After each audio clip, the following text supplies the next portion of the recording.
ছোট পর্দায় কামব্যাকের পর কামব্যাক, প্রথমে দিতিপ্রিয়া রায় এবং তারপর জিতু কমল।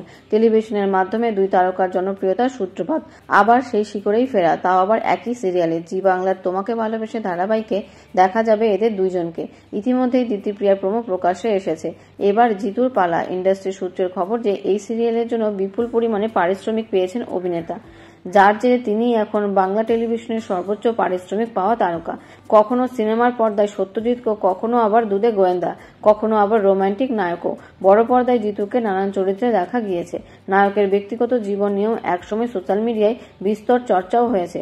সেই সমস্ত কিছু সামলে জিতু নিচের লক্ষ্যে অবিচল। তাই তো আবারও ছোট পর্দায় ফিরতে কোনো দ্বিধা নেই তারকার।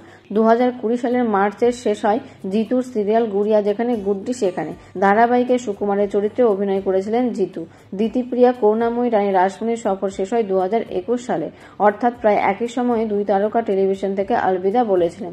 শোনা যায় একসময় দুই তারকাকে নিয়ে দুই নামী চ্যানেলের মধ্যে বেশ রেষারেষিও হয়েছিল, কিন্তু এখন জি বাংলার পাল্লাই ভারী।